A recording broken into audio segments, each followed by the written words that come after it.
There are two ways that change happens. One is externally, and for example, a lawsuit happening and the Department of Justice coming in and giving us some marching orders. And the other is internal. And that is when we work on ourselves and we determine how it is that we want to thrive in this industry. And I'd like to talk with you about four hormones in our bodies that help us with this. Now, hormones are these chemical substances that travel through our body via molecules that work their way through, depending on what we're giving them for cues. And I'd like to start with dopamine. Dopamine is a hormone in your body that is like the thrill hormone. I think of realtors that we love that dopamine. It could be our transaction that we get, it could be at the closing, it could be when we negotiate a good fee, it could be any of the things that we do. It also shows up in places like social media, where we're looking to see how many people liked our stuff and shared it and how much influence we're getting.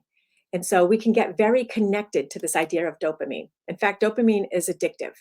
And we find what we're looking for as far as when it goes too much is when we're checking our phone all the time to see how we're doing. It impacts our mood depending on how people are responding to us. So dopamine can be very tricky. In fact, lab mice will use hit for that dopamine rush and they get electrocuted and a little bit more, a little bit. They will go for that until they die. All right. So we want to watch our dopamine levels. The next is cortisol. And that is like a lower stress that our body feels. Think of it as like just like that tension you feel, that kind of like the word stress. Like I think of that as cortisol.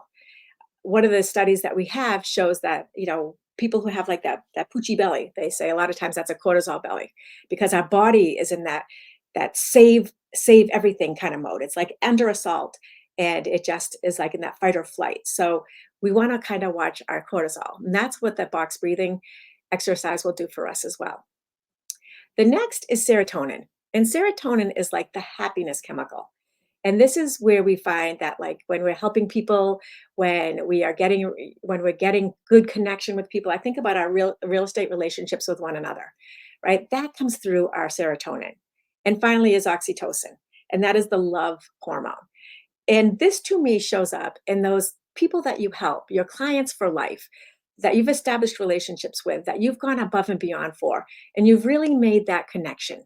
These are the people that come back as recurring clients, refer you to everyone. They're like your crazy ambassadors for you. That's because you've created this oxytocin love hormone for them. And a lot of times we don't talk about love in our industry. What I want you to think about it is what is that like above and beyond thing that you do for someone and why, and how does that make you feel? So regulating these four hormones and being aware of them and consciously trying to, as Mike Simonson, one of our industry leaders, calls it, hacking happiness, is that we can create an enduring, positive profession that's going to make us feel better. Give it a try. And as you read on, you're going to see deeper ideas and examples of these. And when you read them and you feel like that is me, pay special attention because I want that internal change to happen for you.